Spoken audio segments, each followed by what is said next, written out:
Selamat malam semuanya. Assalamualaikum warahmatullahi wabarakatuh. Hai Mas Reza, udah gabung. Hai Fatma, apa kabar? Ih, Mas Reza gimana kabar? Baik-baik. Kamu sekarang masih tinggal di Surabaya apa sudah pindah kota sih? Masih di Surabaya. Oh, I Main-main see. dong, Ya, ya. nanti ketemu. Suaraku terdengar jelas kan? Jelas. Kalau Ah, saya sip, sip, sip, sip. Ya, aman, aman, aman. aman. Iya, iya. Oke, Reza, ini kan turut berduka cita juga ya, dan sedih juga. Tahun ini banyak sekali awal-awal tahun udah mulai bermunculan musibah, cobaan, apalagi pandemi Iya, COVID-19 berakhir gitu. iya, betul. Apa sih esensi dari ekspektasi manusia kan tahun baru, harapan baru gitu kan Mas ya. Iya, Apa esensi dari ekspektasi manusia saya kira akan kembali ke individu masing-masing ya. Mhm. Tergantung dari apa yang kita mengerti tentang hidup, apa yang kita expect dari hidup, pasti beda-beda. Kalau saya sendiri tanpa mengurangi rasa hormat dan rasa duka, menurut saya kelahiran dan kematian memang bagian dari hidup yang wajar. Jadi kalau kita lihat statistik dari tahun ke tahun, eh, jumlah orang meninggal dari setiap bulan, setiap minggu selalu banyak ya. Yang berbeda mungkin penyebab kematiannya, ada yang karena penyakit, ada yang karena kecelakaan, ada yang karena musibah alam dan sebagainya. Jadi saya tidak mengurangi rasa duka atau empati, tapi bagi saya pribadi ini bagian daripada eh, perkembangan hidup yang natural.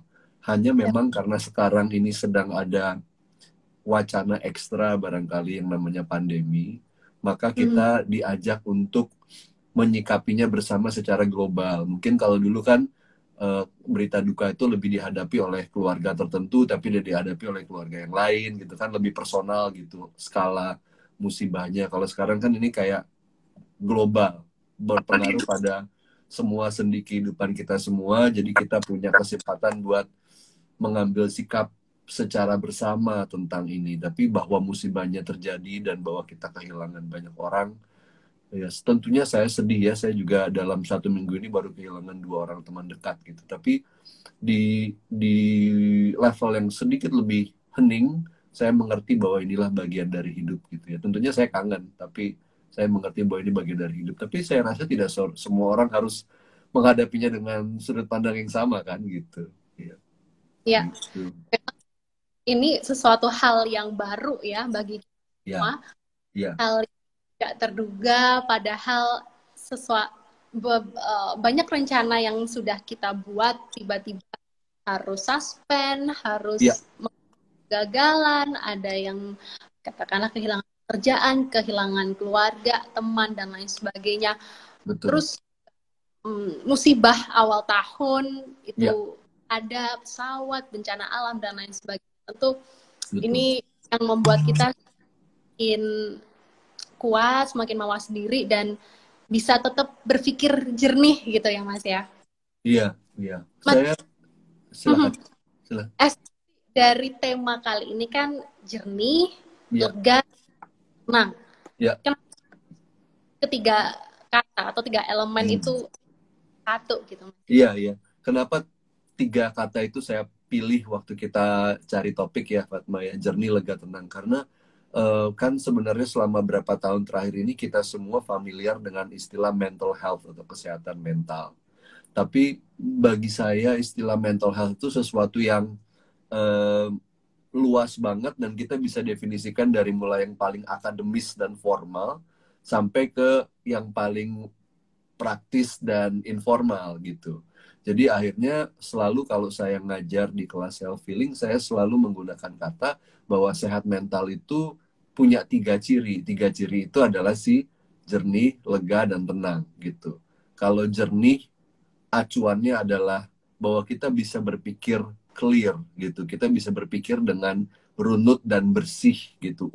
Nggak lompat-lompat dan jelas apa adanya. Kalau tenang itu artinya lebih kepada level pikiran tidak bergejolak, tidak gelisah, tidak khawatir, tidak panik gitu. Sementara kalau lega lebih ke emosional, kita nggak ada unek-unek, nggak ada beban gitu. Jadi Kalau kita bisa berpikir lurus dan clear, pikirannya tenang, hatinya lega, nah itu bagi saya adalah kriteria minimum untuk seseorang dinyatakan sehat mental gitu. Ya. Kalau situasi yang seperti ini untuk memenuhi kriteria ketiganya untuk kesehatan mental memungkinkan nggak sih Mas? Sorry, boleh diulang pertanyaannya tadi suaramu agak hilang dikit. Sorry, kalau misalnya di tengah situasi yang tidak menentu ini, Iya, terus iya, ada tiga elemen yang kita rasa memang pasti kita sebagai manusia punya dong rasa gelisah, was-was, takut, iya, dan sebagainya. iya, Tapi, iya, ya kesehatan mental memungkinkan iya, nggak sih Mas? iya. Sejauh pengamatan saya masih dimungkinkan. Dari mana? Dari pengalaman saya pribadi sendiri dalam berusaha memelihara kesehatan mental sepanjang pandemi maupun sebelumnya, dan juga dari feedback dari para peserta atau murid-murid atau alumni self healing yang latihan bersama, terus mereka kasih feedback bahwa mungkin waktu awal pandemi kan semua orang ditantang untuk beradaptasi ya, untuk bisa menyesuaikan diri dengan keadaan. Ada yang kehilangan pekerjaan, ada yang pekerjaannya jadi slow down sehingga harus bikin usaha sendiri, ada yang harus merubah rutinitasnya. Nah, proses adaptasi tersebut kan tidak mudah karena kita harus menyesuaikan diri terhadap sesuatu yang sama sekali baru dari rutinitas, dan itu menghasilkan beban sendiri, ada kekhawatiran di sana survive atau enggak dan sebagainya. Nah, banyak yang kasih feedback ke saya, terutama yang saya kontak langsung kan tentunya para alumni kelas self healing saya. Mereka bilang bahwa tadinya awalnya waktu mereka beradaptasi rasanya berat, banyak pikiran, banyak khawatir, bahkan mungkin ada duka ya karena ada sanak keluarganya yang berpulang dan sebagainya. Setelah mereka mengaplikasikan latihan yang kita sudah pelajari sebelumnya, mereka kemudian bisa kembali.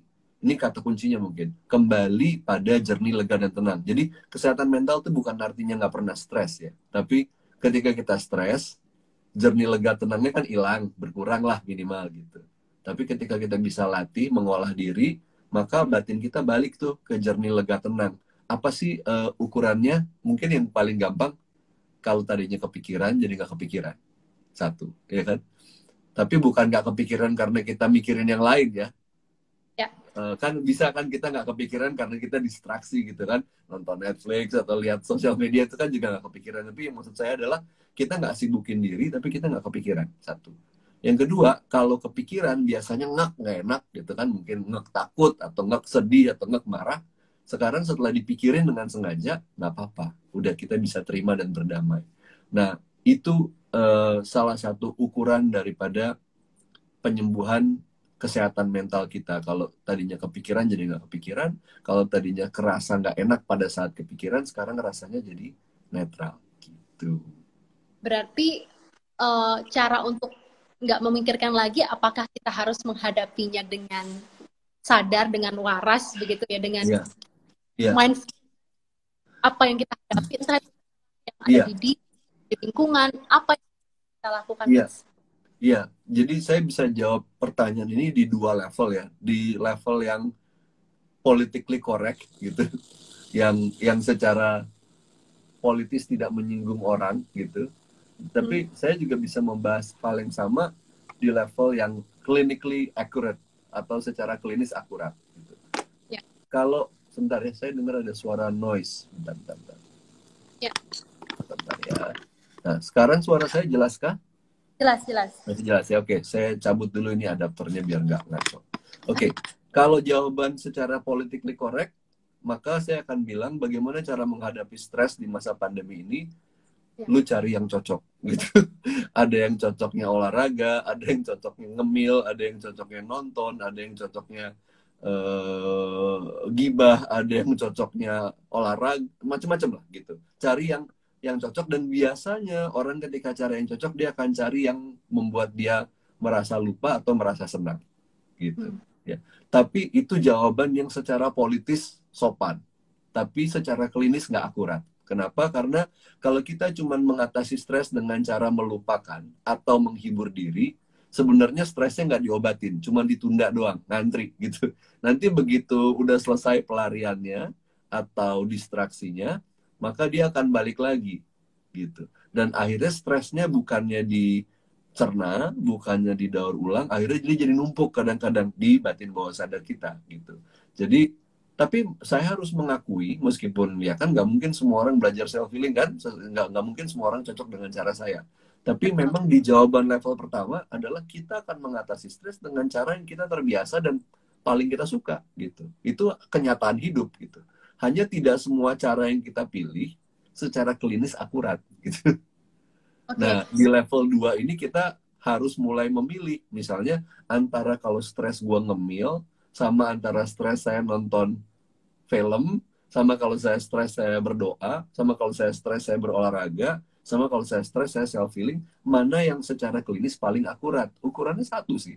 Yang tadinya kepikiran jadi nggak kepikiran, yang tadinya ngeganjel di perasaan jadi damai, gitu sih. Nah, kalau dia memenuhi standar dua itu, maka dia lebih efektif dibandingin lain. Karena kan kalau kita bicara secara santun kan kayaknya kita nggak boleh, sebaiknya tidak boleh mencap cara orang lain mengatasi stresnya itu nggak baik. Sebenarnya bukan gitu kan. Toh kita semua berusaha survive dalam keadaan ini gitu. Tapi memang secara klinis ada yang akurat, ada yang tidak akurat. Nah, disitulah kita mulai membedakan gitu. Karena ketika si stres itu tidak akurat ditangani, dia akan numpuk. Waktu dia numpuk, dia jadi kayak bom waktu. Dan akhirnya jadi mencetuskan kecemasan, mencetuskan kegelisahan, mencetuskan trauma, mimpi buruk, sulit tidur, dan sebagainya. Karena cara yang kita pilih selama ini, meskipun menghibur, tidak efektif gitu. Berarti bisa dikatakan kalau misalnya kan masa pandemi menuntut kita semua untuk tidak berkomunikasi secara muka ya, mengurangi bahkan tidak sama sekali untuk Kontak menjaga langsung maksudnya? betul kontak Iya, iya. langsung. Iya, Katakanlah eh, dengan cara makan, akhirnya nonton drakor, iya, terus habis itu kalaupun misalnya olahraga sekarang lagi happening, iya. dan golf dan lain sebagainya. Hmm. Berarti sebenarnya mengatasi masalah, tapi hanya sementara gitu. Iya, iya. Saya mau bikin kayak garis batas yang jelas di sini supaya teman-teman tidak salah paham atau sakit hati. Ya, nggak ada yang salah dengan nonton drakor. Oke? Oke. Masalahnya adalah kalau Anda nonton drakor buat mengobati stres, itu yang salah. Gitu. Nggak ada yang salah dengan ngemil. Ngemil tuh enak, ya nggak sih? Problemnya adalah kalau kita expect bahwa dengan cara ngemil, atau dengan cara jalan-jalan, atau dengan cara browsing social media, kita menganggap itu mengobati stres. Tidak, itu menghibur, tapi tidak mengobati, gitu sih. Jadi, Ya. kegiatan itu sendiri nggak salah, cuman nggak mengobati aja, gitu. Ya, bahkan ketika saya ngobrol dengan teman-teman, ini sharing aja ya, saya Iya, iya, I do meditate gitu. iya, Maksudnya iya, atau TAT dan lain iya, sebagainya. Tapi iya, ada beberapa teman yang merasa buat apa, nggak percaya dan lain sebagainya. Itu iya, cara kami kan masing-masing, cara kita kan masing-masing ya untuk iya, mengobati hati ataukah untuk agar pikiran kita bisa clear, jernih, iya, hilang. Dan ada teman saya yang cuma ya udah, kalau saya muslim ya Mas, iya, ya udah aja tahajud aja, baca Quran aja. iya, Ya, iya, tapi kan masalah orang atau kita untuk membuka diri, membuka hati, membuka pikiran, ada level-level tertentu yang kita mungkin butuh pertolongan iya, dengan cara lain. Salah satunya iya, dengan ilmu holistik dan iya, lain sebagainya. Jadi sebenarnya semuanya nggak ada yang salah ya, masih semuanya valid, tergantung penerimaan individu untuk bertahan, bisa rilis stres atau bisa menerima keadaan itu seperti apa gitu ya Mas.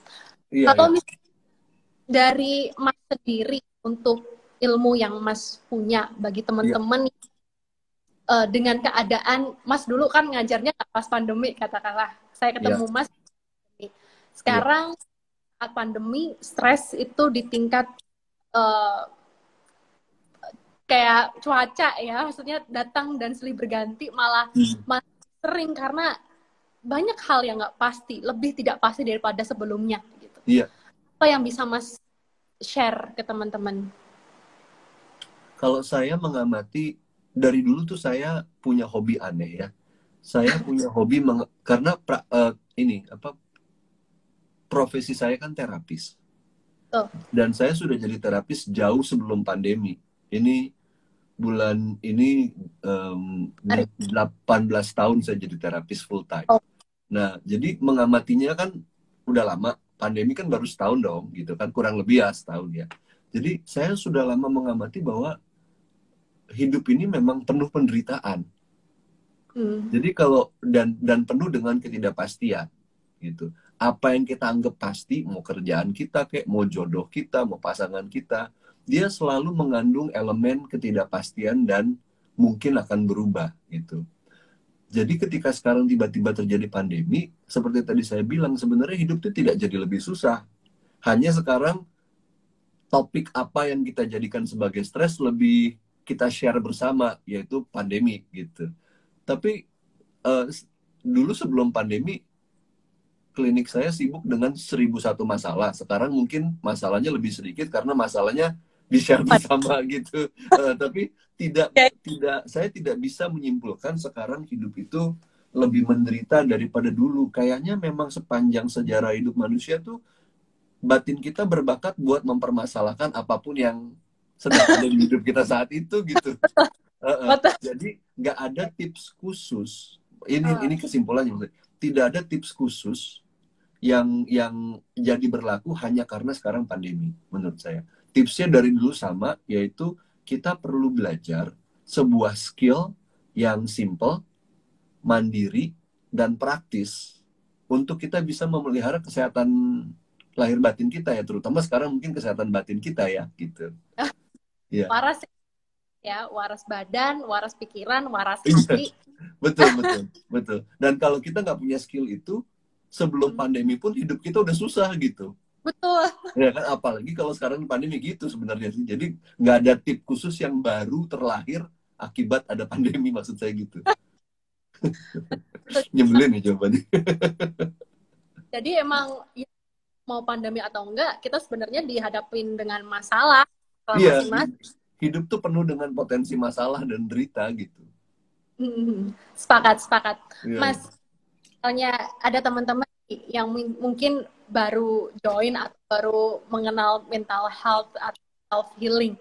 Kasih dong Mas, apa yang bisa pertama kali dilakukan oleh kita untuk mindfulness? Oke. Jadi mungkin kalau saya boleh pakai payung lebih besar, saya nggak masuk ke mindfulness dulu, tapi masuk ke self healing dulu ya. Karena self healing itu di dalamnya ada mindfulness, tapi payung besarnya self healing. Kenapa disebut dengan keterampilan self healing? Karena dia sesuatu yang kita pelajari biar kita bisa kerjain sendiri, mandiri, self gitu. Healing kan artinya mengobati, memulihkan, menyembuhkan diri sendiri gitu. Nah, di dalam self healing itu sendiri banyak namanya micro skill atau skill-skill mini gitu yang esensial. Kalau Fatma nge-gym nggak? Olahraga di gym nggak? Dulu oke. Kan kalau di gym pasti gini, oh kamu kalau mau perutnya kotak-kotak, latihan sit up gitu kan. Itu kan satu micro skill sendiri di gym. Kalau mau bahunya lebar bidang, bench press misalnya gitu. Kalau mau kakinya kuat, latihan squat gitu ya. Nah, demikian pula batin kita.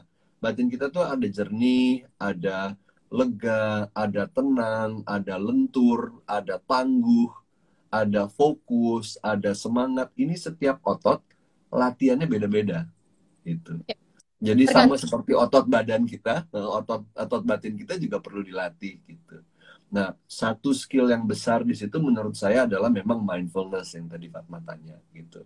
Mindfulness itu adalah kemampuan kita untuk memperhatikan sesuatu, satu apa adanya, kedua di sini kini, artinya di tempat ini dan di saat ini, bukan kemarin, bukan besok gitu. Karena banyak sekali stres kita yang lahir akibat kita mempermasalahkan yang udah lewat atau kita mengantisipasi yang belum datang gitu. Jadi udah hidup susah, kita bikin berlipat lebih susah karena kita nagih yang udah lewat atau cemas menghadapi yang belum datang. Nah, mindfulness ini akan membantu kita untuk, oh iya, realita itu adalah yang di sini kini.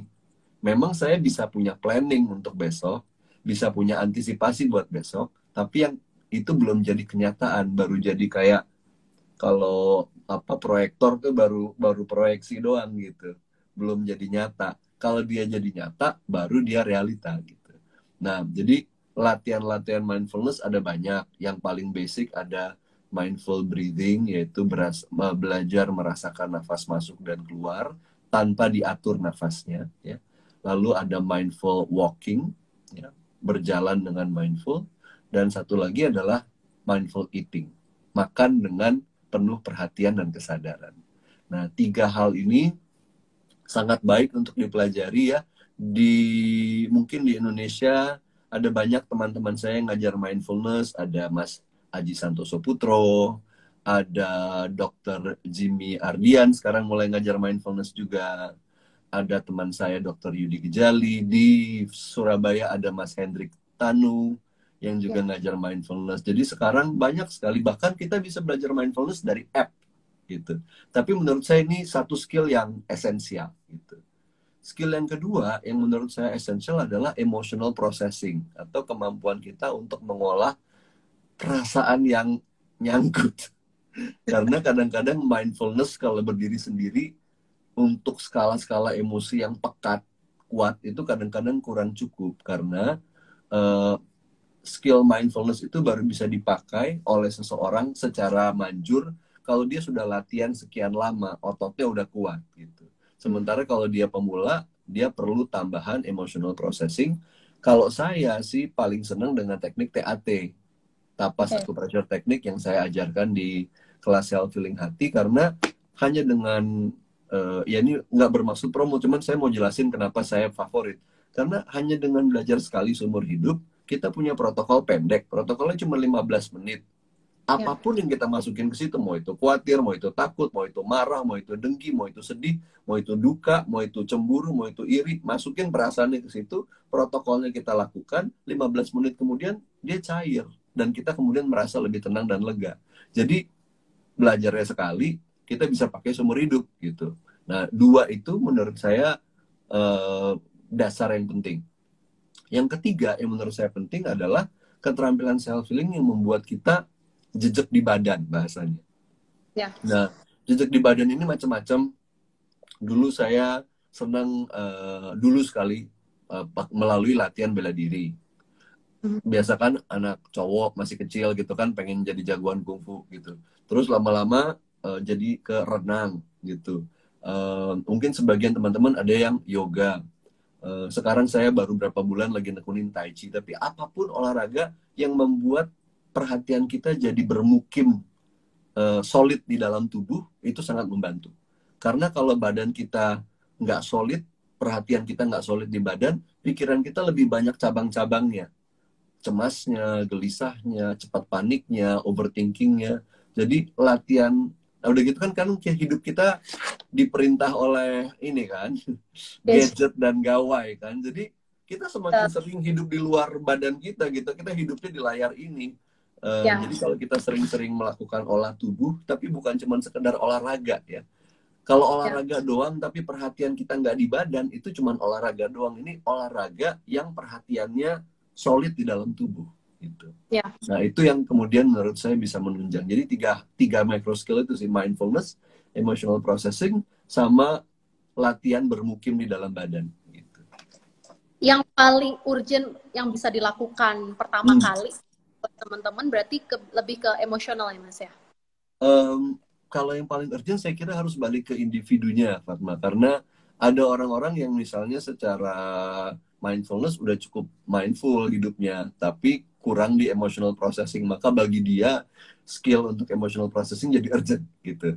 Ada orang yang emotional processingnya bagus gitu, tapi kurang mindful.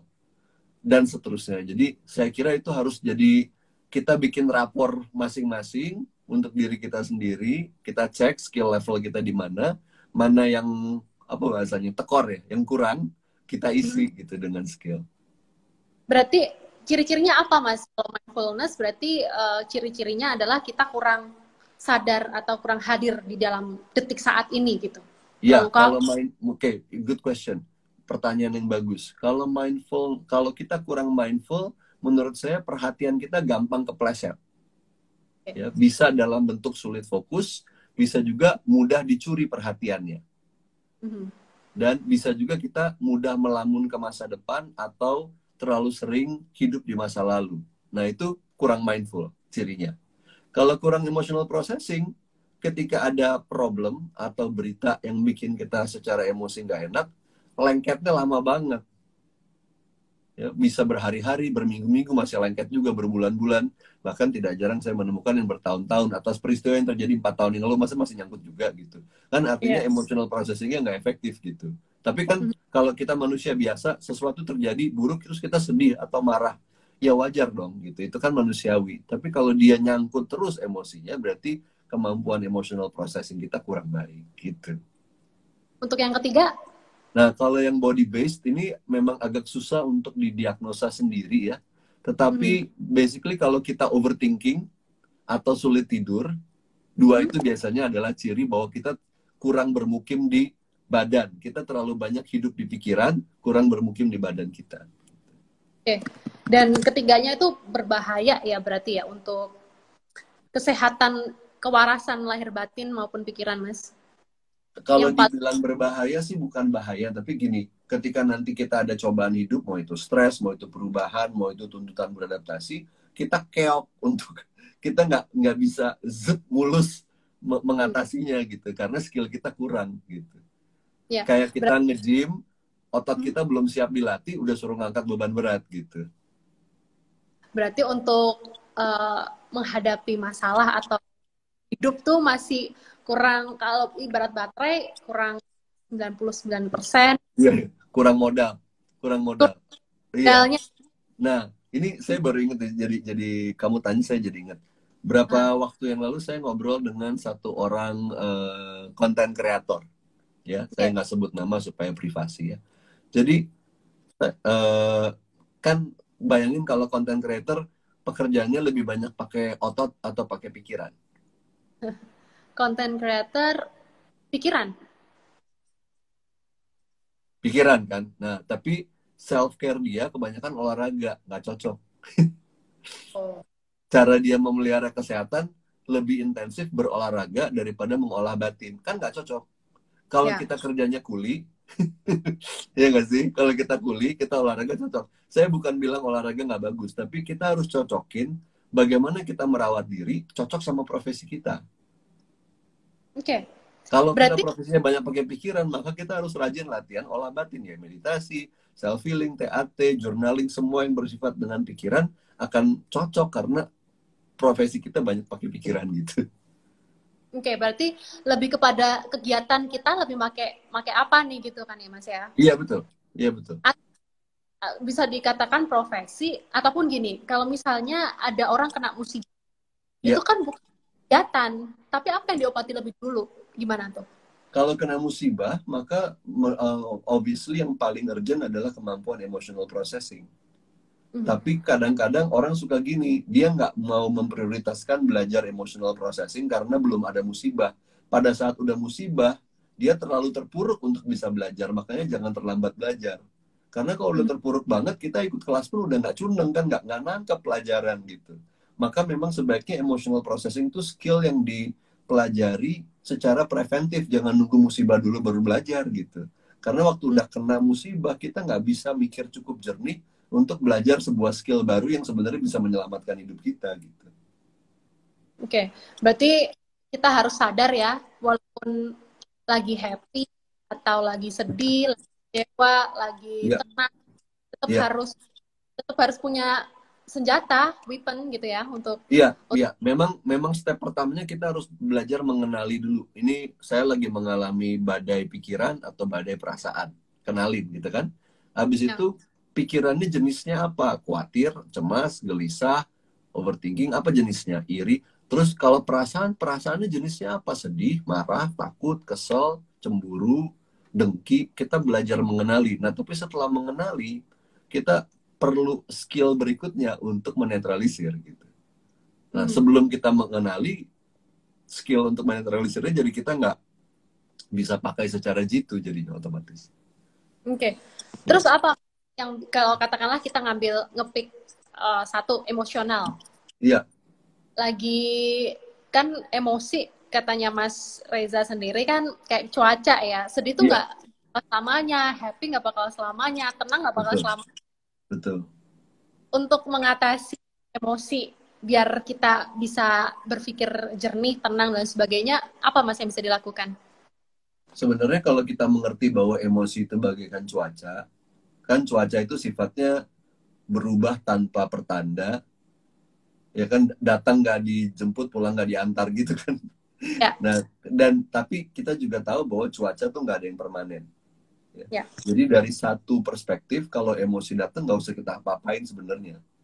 Karena kan cuaca juga gitu, kita nggak ngapa-ngapain dia berubah juga kan gitu. Hmm. Asal kita jangan cengkram kenceng-kenceng. Jangan, oh saya sedih, aduh saya marah, aduh saya takut. Kata sayanya itu yang bikin kita menderita sebenarnya, bukan emosinya. Contoh-contoh, ini saya dapat dari salah satu biksu favorit saya di Jogja, namanya Bante Panyawaro. Dia pernah ngasih contoh gini, kehilangan permata berlian. Hmm.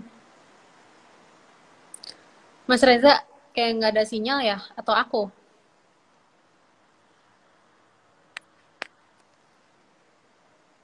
Mas Reza?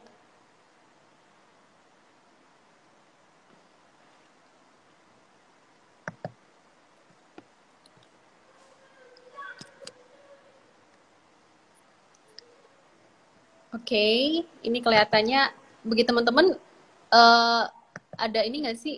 Nah, aku coba invite lagi ya.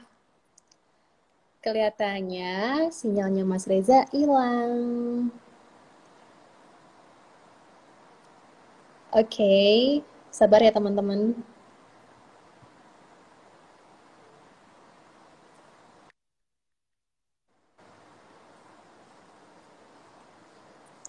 Oke, coba di-invite lagi.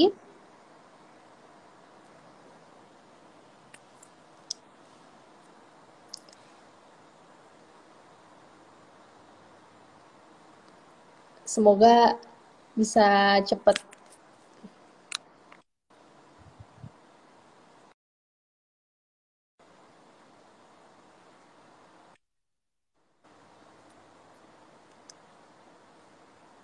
Kita nunggu Mas Reza ya.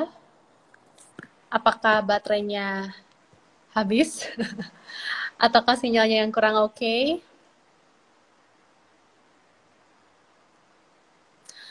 Boleh teman-teman kalau ada pertanyaan bisa komen sambil nunggu Mas Reza. Ini yang paling seru apa nih? Kira-kira lebih mengontrol atau mengelola emosi atau bisa mindfulness?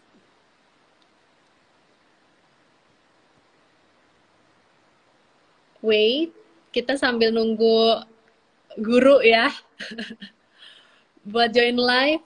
Mas Reza, where are you? We need you. Ini semua pada nungguin. Oke, send request lagi. Atau kira-kira Mas Reza bisa pakai akun lain kah? Waduh, pas seru. Aduh, sabar ya teman-teman. Semoga ini nggak bakal lama. Teman-teman bisa loh kirim pertanyaan buat Mas Reza mumpung kita lagi chit-chat ya.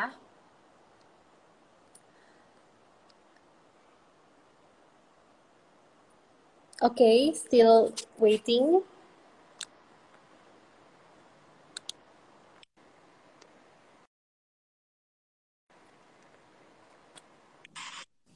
Ah, Hai, sorry. Entah kenapa, ronde kedua, oke. episode 2. Oke, episode 2. Lagi Gini Ojini ya. Iya, iya. Kawan umur Gini Ojini. Lanjutin. Tadi Iya, mulai tadi aku emosi. lagi cerita Hmm, tentang Bante Panyawaro. Dia seorang biksu di Jogja. Dia pernah ngasih contoh simpel banget ya. Dia bilang gini, orang kalau Ada orang kehilangan berlian seharga ratusan juta, sedih nggak?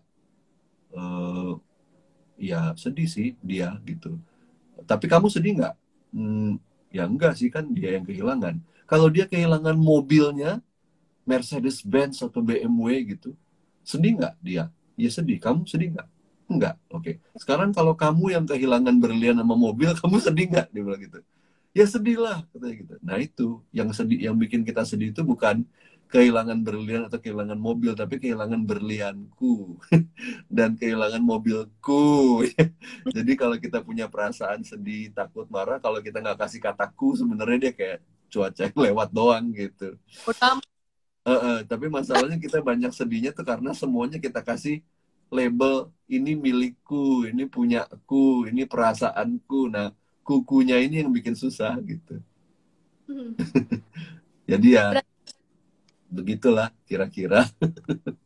Berarti apa Mas kalau misalnya egois atau Enggak, apa? bukan egois. Kita punya identifikasi terlalu personal terhadap segala emosi yang datang dalam hidup kita. Padahal mungkin emosi tersebut lagi mampir kayak cuaca. Cuman kan kalau orang awam sulit untuk bisa melakukan ini di level praktek. Secara ide nangkep kan gitu. Ya. Gara-gara sedihku, marahku, takutku, cemburuku, kan secara ide nangkep. Secara praktis kan sulit kan. Secara Hmm. aktual situasi.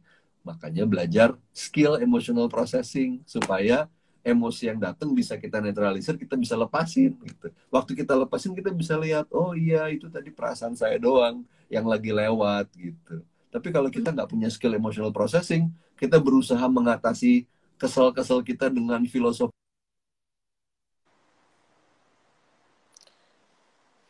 Mas Reza freezing lagi.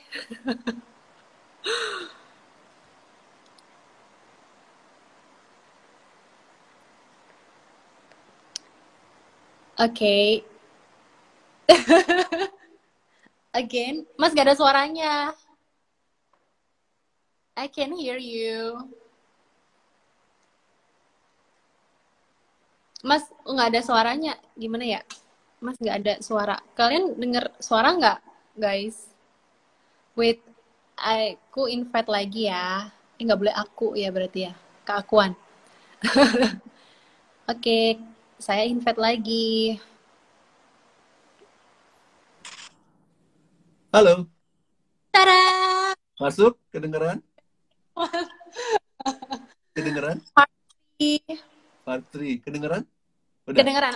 Ah, syukurlah. Iya, ya. Oke, sorry ya. It's okay, it's okay. Aman. Ya, Mas, sinyalnya lagi lucu. Oke, Mas, berarti kan ada yang apa namanya komen-komen nih kata-kata bisa bisa emosi dulu yang harus dibenahin, terus habis itu mindfulnessnya ini bisa belajar dikit-dikit dari yoga kali ya, Iya, iya, atau mungkin teman-teman tuh ada yang ini memang muridnya Mas Reza ya, dia udah ada yang nyambung langsung ini gini, ada yang memang first timer gitu, yang baru iya, pertama ini gitu.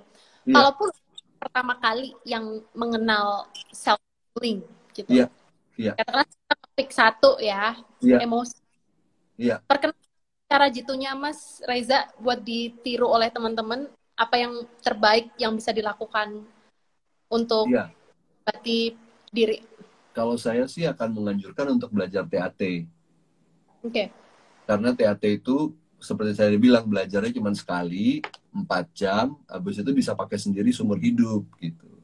Tapi kalau karena satu dan lain hal belum bisa belajar TAT, maka ada teknik-teknik lain yang ada di Instagram TV saya dan juga saya bahas waktu siaran-siaran sebelumnya dengan sahabat saya Ayla Dimitri. Ada 16 apa 17 episode gitu. Jadi teman-teman bisa nyimak dari sana karena skillnya sebenarnya muternya di situ-situ aja kok, tapi kan memang harus dipelajari dan harus ditekuni supaya jadi skill yang praktis dan kita biasa pakai sebagai refleks gitu.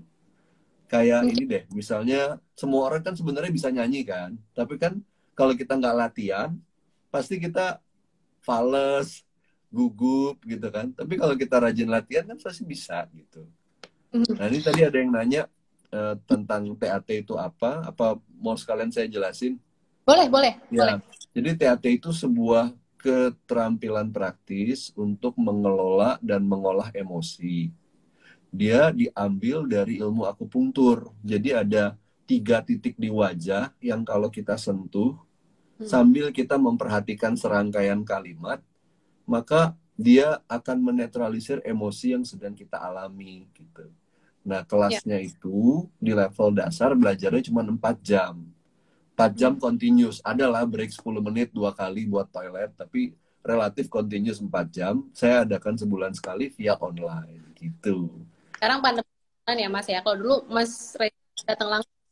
Iya betul, waktu itu saya datang ke Surabaya ya. Kalau memang sebenarnya kebetulan waktu itu awal tahun yang lalu saya merasa peserta kelas self healing di luar kota itu kadang-kadang demand-nya banyak, kadang-kadang sedikit. Tapi yang di Jakarta hampir selalu banyak. Akhirnya pas mulai awal pandemi saya adaptasi kelasnya jadi kelas via Zoom. Nah, ini malah kemudian jadi teman-teman dari kota manapun bisa mengikuti asal di jam di mana kelasnya diadakan, dan juga ada teman-teman orang Indonesia bahkan yang tinggal di luar negeri jadi bisa ikut juga. Jadi sayanya nggak usah travel, sekarang kita bisa dijembatani oleh teknologi ya. Teknologi. Gitu. Kalau saya TAT, pengalaman saya 4 jam dulu emang capek sih ya. Ya lumayan. Kayak ya udah gini-gini aja sebenarnya kan. Iya, Nggak iya, iya, betul. beban, nggak perlu apa. Tapi Iya. ternyata sih mungkin ada juga trauma uh, yang di ruangan dulu ya. Di ruangan dulu ada Iya, yang rasa nangis, ada yang traumanya mulai muncul kembali dan kita harus menghadapinya dan memeluknya gitu nggak sih, Mas? iya, betul, betul. Karena TAT itu kan sebenarnya cuma cara. Kalau mungkin kayak baking ya, kayak ovennya gitu, untuk memasak emosi. Tapi adonan yang kita masukin ke dalam oven bisa macam-macam, bisa masalah trauma masa kecil, bisa masalah stres kerjaan sekarang, bisa masalah kita dengan orang tua, bisa masalah kita dengan pasangan, bisa masalah kita dalam konteks parenting, kita jadi orang tua, stres gitu kan, ngurusin anak. Apa saja, sebenarnya masalahnya bisa masuk apa saja. Ini barusan ada yang tanya dari Yohanes Saputro, tapping ya? Bukan, bukan tapping. Kalau tapping itu teknik lain namanya EFT. Dulu saya ngajar EFT juga, tapi sejak tahun 2006 atau 2007 saya berhenti ngajar EFT, dan sampai sekarang hanya ngajar TAT saja gitu. Ya aja dan emang manjur sih Mas kalau kita ikhlas ya. Iya. Ada orang yang percaya nggak percaya, habis itu Iya. ayo. Tapi Iya. kalau ingin apa ya, belajar ilmu dan Iya. selama kita percayain itu tidak masalah ya, tidak sesuai koridor lah ya. Iya. Itu Kalau kalau benar-benar mengikhlaskan diri untuk sembuh ya bisa gitu. Iya, kalau di TAT kelebihannya kita nggak perlu percaya sama tekniknya untuk mendapatkan hasilnya. Jadi dia tidak berbasis sugesti. Makin bukan tipe teknik yang makin kita yakin hasilnya makin bagus, enggak. Seorang nggak percaya sama sekalipun kalau dia melakukan protokol dengan benar tetap berhasil. Itu yang saya suka tentang TAT. Iya. Dan ya saya sendiri sejujurnya sudah berkali-kali hidup saya diselamatkan oleh TAT ya. Hidup saya tidak kayak orang suci yang nggak punya masalah. Enggak, saya punya banyak masalah, banyak punya cobaan hidup. 2 tahun yang lalu saya pernah dapat musibah besar, tahun lalu juga, dan hampir semuanya saya lewatin melalui TAT. Jadi saya nggak bilang TAT itu segala-galanya juga, enggak. Tapi gunanya banyak banget buat menyelamatkan hidup saya sepanjang saya pakai. Gitu.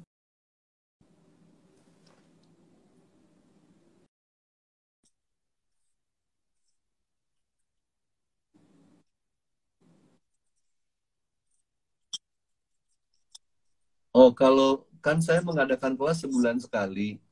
Kebetulan saya baru posting jadwal kelas berikut, yaitu tanggal 23 Januari besok. Itu link daftarnya tinggal swipe up aja kalau Anda lihat ke Instagram story saya, Reza Gunawan. Bisa langsung daftar kapan saja, asal sebelum tanggal 23 dan selama tempat masih ada tentunya gitu. Ya, ini teman-teman bakal penasaran, yang bagi yang penasaran ataupun ingin mendalami lagi Iya. bisa bisa daftar. Mas, Ya. next berikutnya. Ini bukan pertanyaan sih, aku cuman pengen cerita aja ke teman-teman Hmm. kalau misalnya begitu kenal Mas Reza dan sebagainya Hmm. atau yang lainnya, aku Iya. jadi teknik 478, Mas. Iya, iya, iya, iya. Iya. 478 karena eh, dengan profesi saya jurnalis Iya. ya, jurnalis yang pulangnya nggak tentu, habis Iya. itu dengan situasi yang nggak menentu juga, apalagi COVID-19, malah menghadapi masalah itu, Iya. bukan malah di rumah aja, nggak. Jadi kita kayak misalnya nih Gunung Semeru, ada teman saya yang malah ke erupsinya kayak gitu-gitu sih Iya. Mas. Jadi Iya. cara Iya. menenangkan emosi sebelum tidur, saya menggunakan eh, nafas 478, pernafasan Hmm. 478. Itu Iya. bisa Mas sama teman-teman yang sekarang mungkin lagi kurang stabil atau ingin release something gitu. Iya. Jadi Mhm. teknik nafas 478 itu salah satu dari sekian belas teknik self healing. Ya, Guna utamanya sebenarnya adalah untuk relaksasi. Jadi oke. dia gunanya sebenarnya bukan untuk merilis emosi, Mhm. tapi lebih kepada relaksasi kalau saraf kita tegang atau kita sulit tidur atau pikiran kita kayak penuh banget, maka atau kita lagi senewan mau presentasi atau mau pidato misalnya gitu, maka dia bisa bantu merilekskan dan menenangkan. Tapi kalau kita mengalami badai emosi ya kayak sedih banget atau takut banget, 478 sebenarnya nggak gitu cocok gitu.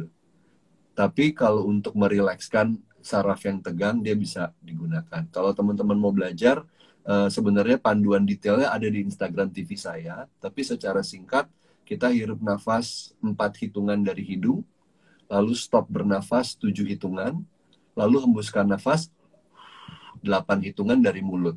Tapi sepanjang 478 ini itu Mhm. ujung lidah kita nempel ke langit-langit atas mulut, kayak kita bilang huruf L kan nempel di atas tuh L, ya kan? Jadi waktu nafas masuk dari hidung lidahnya nempel, waktu tahan nafas lidahnya nempel, waktu hembuskan nafas lidahnya tetap tetap nempel, terus ditiup mulutnya kayak niup lilin.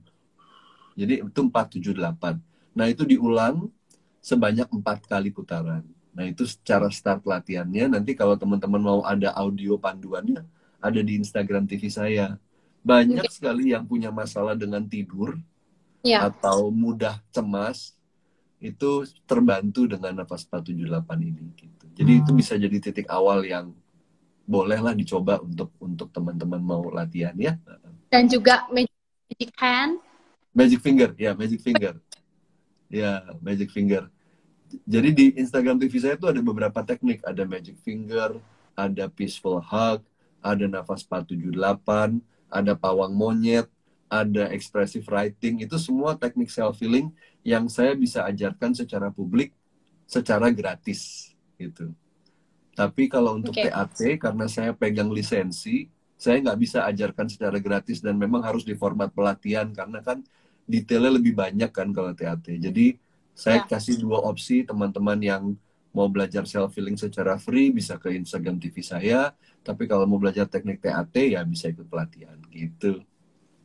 Ya, Mas, kalau misalnya ini kan ada teman-teman yang udah tahu nih 478, barangkali kalau misalnya nggak tahu ke Instagram Mas, ada Yes. fingers, terus Ya. ada pawang monyet, ada Lawan monyet, ya. pawang, ada pawang juga. Ada peaceful hug, ya betul. Mm-mm. Sama ada Terus expressive writing. expressive writing. Ya. Saya belum sampai semuanya, tapi Iya. I do magic finger yang Fingers. Iya. Enak ya karena itu ya. enak bagi Heeh. teman-teman mungkin bingung ya, apa karena di bagian jari kita tuh ternyata ada eh, yang menghubungkan ke organ-organ seperti misalnya jantung, terus Betul. habis pak, Iya. terus habis itu eh Paru-paru, ginjal, ya. jadi cuma dipegang aja berapa berapa menit Mas? Tiga. Biasanya kita pegang antara 1 sampai 3 menit. Tapi nggak usah lihat timer sih. Kira-kira aja. Kira-kira udah 1 sampai 3 menit pindah. Ya. Berarti emang gitu ya Mas ya, kaitan batin sama sama tubuh itu mempengaruhi Ya, kehadiran. kalau kalau di kedokteran barat, kedokteran modern, kita Hmm, tahu memang stres bisa berpengaruh ke badan, gitu ya. Tapi sifatnya general, pikiran stres, badan bisa sakit gitu. ya, Tapi kalau di kedokteran timur, dia spesifik. Misalnya gini, kalau stresnya khawatir, maka organ yang kena biasanya pencernaan, gitu. ya. Kalau stresnya takut, yang kena ginjal. Kalau sedih, paru-paru. Kalau marah, liver, dan seterusnya. Jadi dia lebih spesifik kaitannya. Nah, dari situ kita bisa, kalau seorang sinse atau seorang dokter kedokteran timur, Ya. kita bisa mendiagnosa organ seseorang dari kepribadiannya. Kalau dia mudah sedih, kita tahu pasti yang lemah paru-paru. Kalau dia mudah takut, yang lemah mungkin ginjal. Kalau dia mudah marah, yang lemah adalah liver dan seterusnya. Dan itu kemudian memberikan kita semacam petunjuk untuk strategi pengobatan apa yang paling cocok buat orang ini. Karena orang ada yang kepribadiannya cenderung kalau stres marah, tapi ada orang lain kalau stres nangis, sedih misalnya. Ada orang lain kalau stres takut. Jadi setiap orang tipe metabolisme badan maupun cara dia mencerna kehidupan di batinnya itu beda-beda. Ada kayak semacam kategori kepribadian lah gitu. Ya, Mas kalau mau tanya ada teman saya yang tapi dia susah tidur, terus Mhm. habis itu kalau malam sering, maksudnya ada kebangun terus kencing, suka suka Hmm. suka buang air kecil gitu. Iya, Berarti iya. dia lebih takut gitu ya Mas ya? Tergantung. Kalau dia terbangun antara jam 1 sampai jam 3, biasanya gangguannya pada organ liver. Oke. Ya, gitu. Apa Mas yang bisa dilakukan Mas? Kalau di level self healing sih dia bisa mulai dengan belajar nafas 478 sama Magic Fingers. Tapi untuk lebih spesifiknya tentunya perlu pemeriksaan profesional. Tapi secara umum dua itu sih. Nafas 478 2 kali sehari, terus latihan Magic Finger 2 kali sehari selama 1 bulan. Habis itu evaluasi.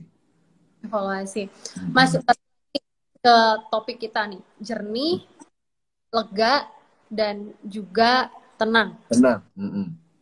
Oke, berarti antara ketiga tadi ya, Mm-mm. untuk kita rangkum. Yang pertama adalah mindfulness, Iya, terus emosi, dan juga body base. iya, Body base.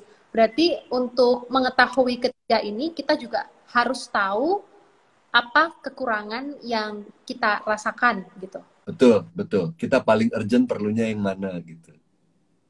Yang paling gampang untuk dievaluasi yang mana, Mas? Yang paling gampang buat dievaluasi sama sih sebenarnya, tiga-tiganya sama-sama gampang. Cuman cara mengevaluasinya berbeda seperti yang tadi kita jelaskan. Hmm. Jadi nggak ada yang lebih mudah atau nggak ada yang lebih susah menurut saya. Tapi memang tiga-tiganya menuntut apa ya, self awareness gitu ya. Kita harus cukup punya kesadaran untuk introspeksi diri kita sendiri dan kemudian melengkapi skill apa yang kita di sana rasanya masih kurang gitu. Oke, Mas. Mas, apa yang Mas ingin sampaikan buat teman-teman yang Hmm. bisa overthinking, Hmm. terus stres, atau yang sekarang dilanda musibah, nantinya akan melewati masa healing setelah musibah itu, gitu. Apa ya Mas yang ingin sampaikan di tengah situasi yang secara nasional ya, Indonesia sekarang lagi ya sedih dan tidak pasti. Ketidakpastian itu yang pasti gitu, Mas. Iya, saya tuh paling blow on kalau suruh kasih pesan-pesan wejangan gini. Tapi mungkin dari kesimpulan percakapan kita bagi saya adalah pertama, semua pasti berlalu. Ya, Baik yang baik-baik maupun yang buruk-buruk, dua-duanya akan berlalu. Kedua, berdayakan diri dengan keterampilan yang kamu butuh, supaya kita bisa menghadapinya dengan lebih baik. Ketiga, surrender, berserah. Itu sih 3 doang. Semua Dan pasti berlalu, berbadayakan diri dan berserah. oke, dan jangan lupa bersyukur ya Mas, masih banyak yang kurang dan kita memang tidak sempurna. Boleh nakal nggak? Boleh dong. Sejujurnya menurut saya bersyukur tuh nggak harus selalu perlu. Oke, gimana tuh? Kenapa? Karena kita kalau lagi susah kita nggak kepikiran buat bersyukur. Kalau kita lagi senang ya kita akan bersyukur gitu. Dan buat saya bersyukur itu bukan obat, tapi hasil. Kalau kita sudah berhasil memproses apa yang kita streskan, bersyukur akan terbit dengan sendirinya. Jadi yang dibutuhkan bukan keterampilan bersyukur, tapi keterampilan buat mengolah penderitaan kita supaya berhenti bersyukurnya muncul dengan sendirinya gitu. Kalau boleh nakal, kalau boleh nakal. Boleh, itu kan Iya, orang beda. iya, iya, iya. Lagi Mas, kalau ikhlas, Ikhlas, kenapa? ada, oh sorry, bukan ikhlas. Positive thinking. Ya, lebih nggak perlu lagi. Jadi kalau orang motivator, positive Iya, thinking. iya, No. iya. Gini, kalau politically correct, ya kan? Kalau jawaban secara politis dan santun, silakan lakukan kalau Anda merasa itu membantu. Tapi secara klinis, menurut saya positive thinking itu nggak ada orang yang bisa positif all the time. Jadi nggak Ya, realistis. Kalau kita lagi positif, ya udah nikmatin aja positifnya. Tapi kalau lagi tidak, artinya kan sedang negatif. Maka kita butuh skillful suffering, keterampilan buat terampil menderita untuk mengolah penderitaan itu kembali menjadi netral gitu. Jadi nggak mungkin positive thinking itu akan memadai buat setiap cuaca gitu maksud saya. yes. Tapi kalau Dan mau politically correct, yes, oke. Okay.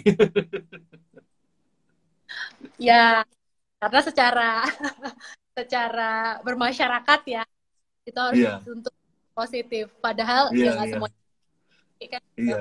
Ya kalau kalau nggak ada kesempatan buat diskusi saya iya-iyain aja lah kalau itu. Tapi saya tidak jalankan itu dalam hidup saya gitu. Menurut saya itu nggak realistis. Oke. Hmm. Baik, terima kasih Mas Reza. Sama-sama Fatma, thank you ya tukar pikirannya ya. Siap, Saya sehat. Kok. saya mau bilang sesuatu. Saya tuh sudah hampir 6 bulan cuti Instagram Live loh. Karena waktu itu sempat merasa semua orang Instagram Live berisik banget internet gitu. Jadi Ya. terima kasih sudah membawa saya keluar dari puasa. Dan Moga-moga kita segera ketemu lagi ya Fatma. amin. Dan Ya. bocoran trik ke Mas Reza dari tahun lalu. Mas Fatma udah nggak Instagram live lagi. Please dong Mas, ini. Ya, ya deh nanti masuk tahun baru boleh deh. Mantap Mas di tahun Iya, 2020. iya. Thank you ya. Thank you Mas. Sehat-sehat selalu. Salam buat keluarga. Teman-teman semuanya terima kasih yang sudah ikutan. Nanti mungkin kalau sebagian kita akan ketemu tanggal 23 ada di kelas saya. Kalau tidak ya kita akan ketemu di Instagram Live berikutnya entah kapan. Thank you ya. Thank you Mas. Salam. Bye. Bye.